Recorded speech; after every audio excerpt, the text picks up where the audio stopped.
What's up mga kuya mga teng? In this video, pag-uusapan natin kung paano mag-create ng account sa BitGet at syempre paano rin yan loloadan at paano tayo makakapag-cash out. No? So mga kailangan natin dito, working email, importante yan dahil dyan isi-send yung mga confirmations natin at mga OTP. Pwede rin naman sa cellphone, no? At kailangan natin ng cellphone or ng PC para doon naman tayo magte-trade at dapat connected yan sa internet. Sa video na to, i-discuss natin yung account opening, mga steps, at pagke-KYC, mga advantages niyan. Account funding, paano mag-fund sa P2P gamit yung GCash natin. At konting P2P tips mula kay Kuyang bilang verified merchant. At account withdrawal din, no? Paano mag-withdraw sa P2P. No? So, wag na natin patagalin mga kuya mga teng. Let's go! So, ang kailangan ay punta lang tayo sa website nila or gamitin nyo po yung link natin na nandyan sa description ng video natin para meron din kayong mga pa-welcome bonus mula kay BitGet at itatype lang natin yung ating email. Ayan, tapos magsiset lang tayo ng password at kung makikita nyo dito ay meron ditong suggestions, no? Ito yung requirement pala para sa password. Kailangan at least 8 characters, at least 1 number, at least 1 uppercase, yung capital letter, at least 1 special character. No, so, kailangan lahat yan ay present, otherwise, hindi tayo makapag-create ng account.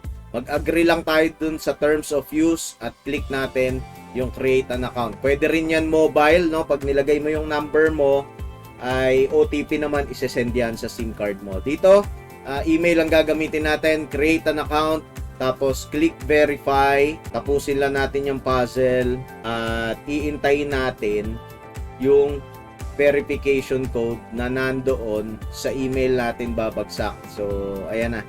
Merong email registration, kakopy lang natin to sa kabilang page dito, sa sign up page. Click mo yan, tapos paste. Automatic na yan, babasahin. Now, ayan yung mga sinasabi ko na mga welcome bonus, no? Pero, syempre, bago natin yan makuha, may mga kailangan ka dyan gawin, no? So, from time to time, nag-iiba-iba din yan. So, visit nyo lang din yan kapag ka nag-create kayo ng account nyo. So, depende kung anong promo noong time na magke-create po kayo. So, eto na.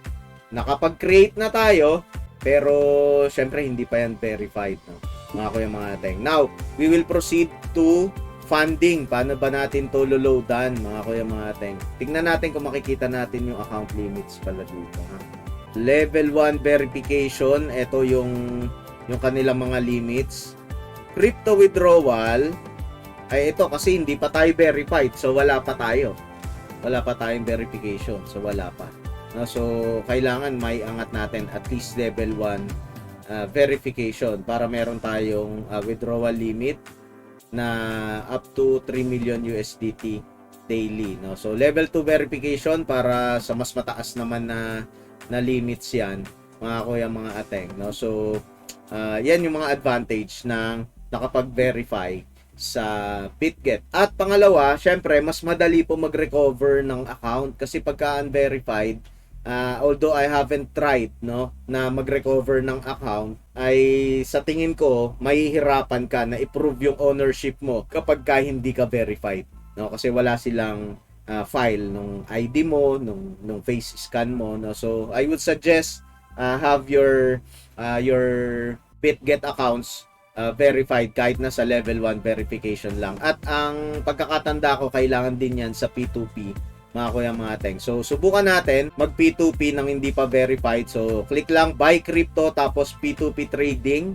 So, ganito naman mag P2P sa BitGet. Choose fiat currency and may mga tutorial I have read. Click mo yan, confirm. So, eto, kung bibili tayo, so ngayon wala pa tayong load. Bibili muna tayo dyan. At USDT bibili natin by amount ay lalagay natin PHP.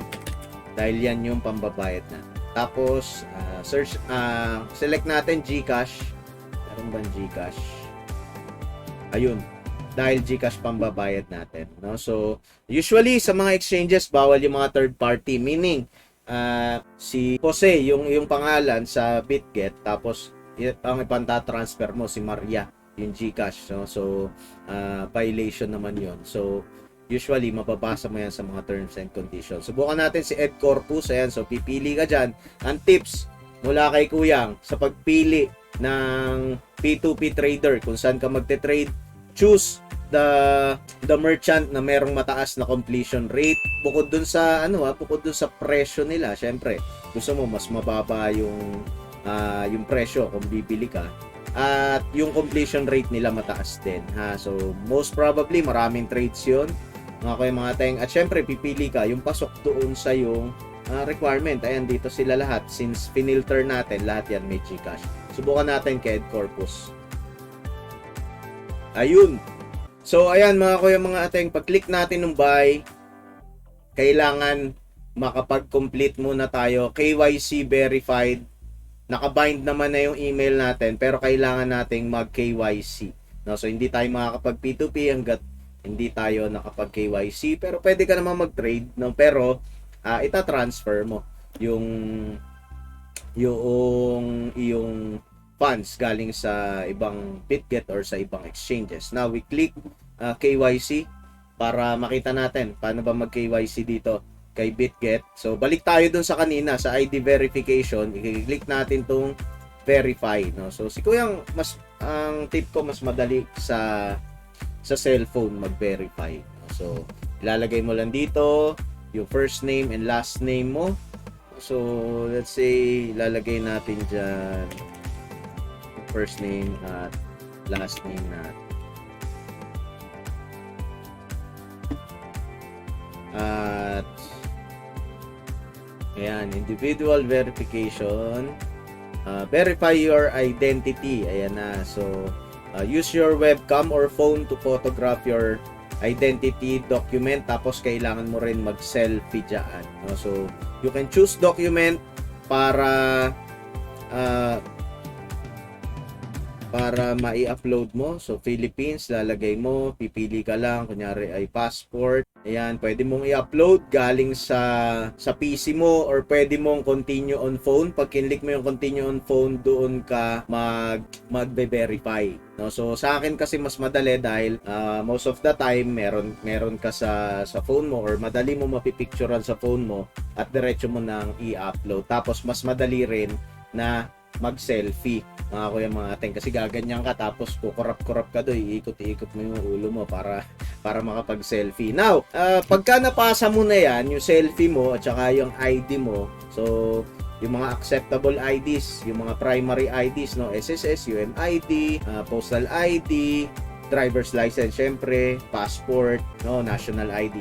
Yan yung mga usually yung mga ID cards, no, ang tinatanggap diyan sa kanila to prove your identity. Tapos syempre yung selfie para may verification. Pag napasa mo na yan lahat, ay mag-iintay ka naman sa email mo na congratulations, na verify na yung account mo, no, para makakapag P2P ka na, at syempre meron ka ng withdrawal limits. Okay, so gamit tayo ng verified na account para makita ko sa inyo kung paano naman makapag-trade sa P2P gamit ang BitGet. Ayun mga ateng, so let's say nakapag-register na tayo, nakapag-verify na tayo, nag-email na sa atin si BitGet.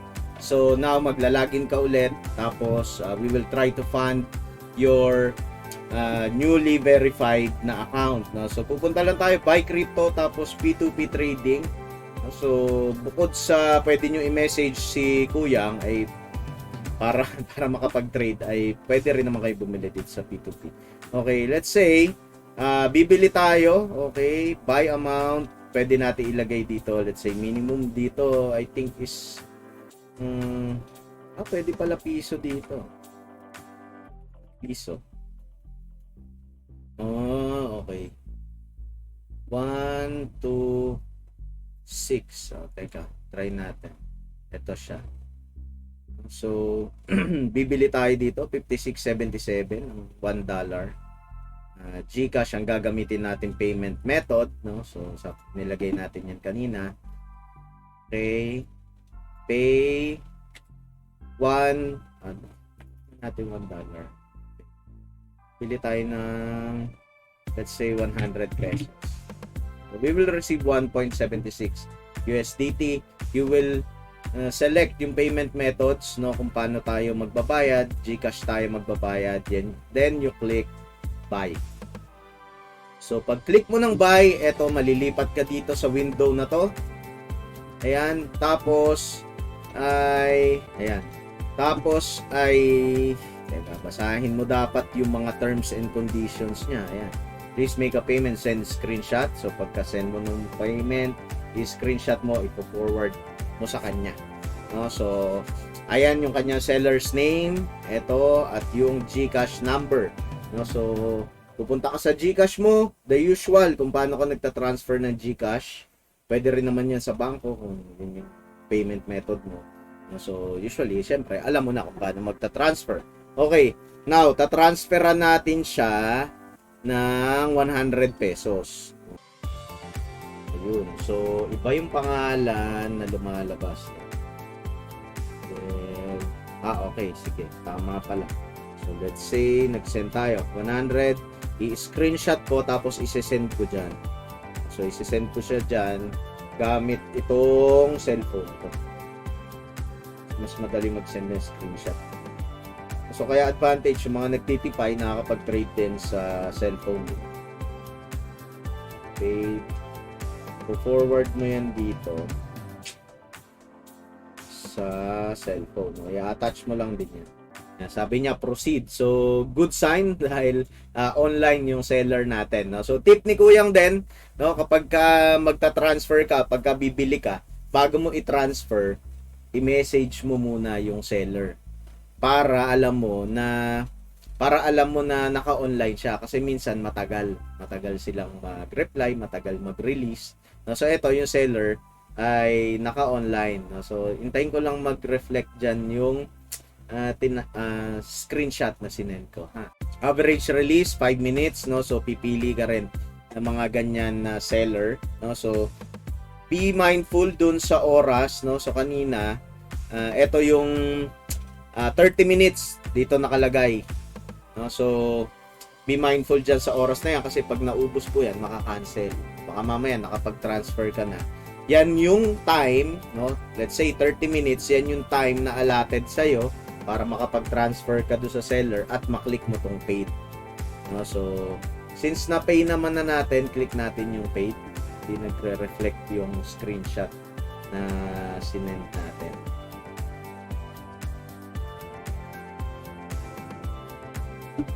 Okay, so we click paid na, mga kuya, mga ate. And so ayan, please confirm you have paid the seller.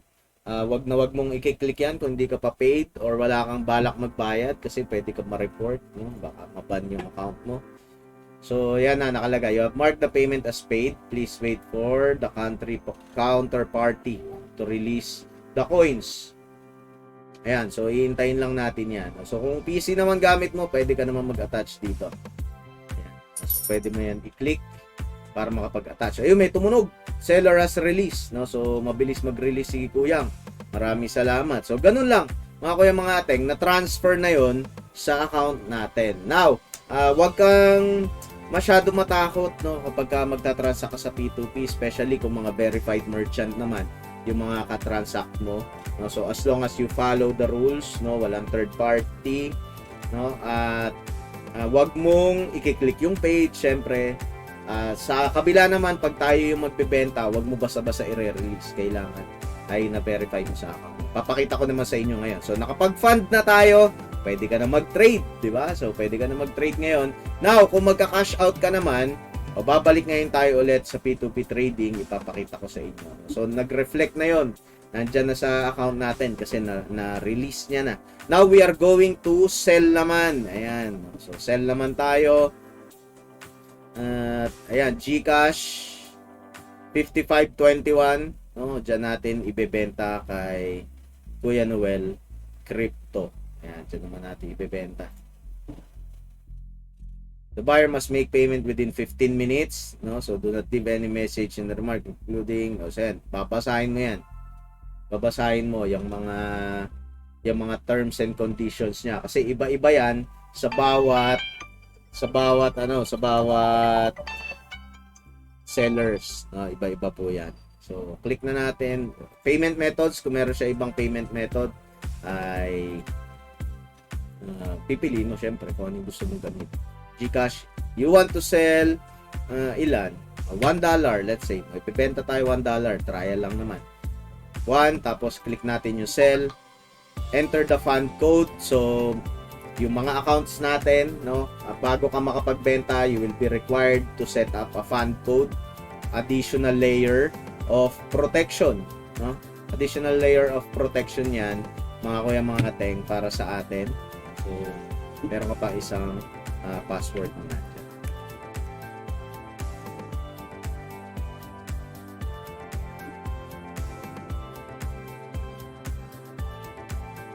Ano yung nakalagay?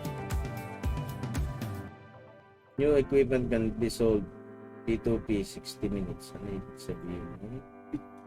Wag tayo dyan. Hanap tayo ng iba. Dito tayo kay Meken 5478. Try natin. Then, ay, $1 lang.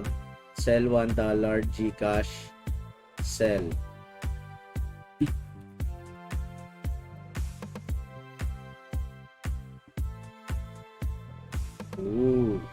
So, meron yata ang issue ngayon.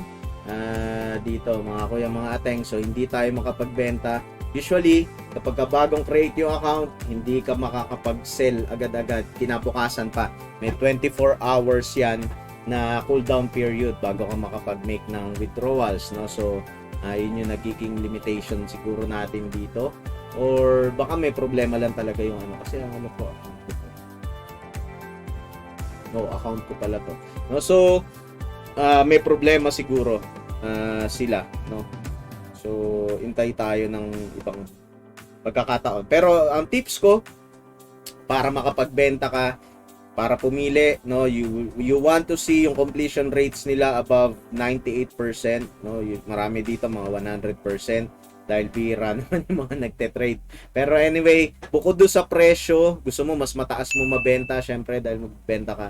Pero you consider din yung completion rates, no, para hindi ka mainis. Syempre, payment methods, no. At eto, napaka-importante, kailangan i-check mo muna na pumasok na sa account mo yung pera. No, wag na wag ka magre-release ng crypto hangga't hindi pa pumapasok sa account mo yung pera. You have to check it for yourself kasi minsan merong mga magagaling na nagsesend ng confirmation ko, no, through text. Tapos kung medyo bago-bago ka, baka ma-release mo kaagad, no. Kailangan check mo muna sa account mo.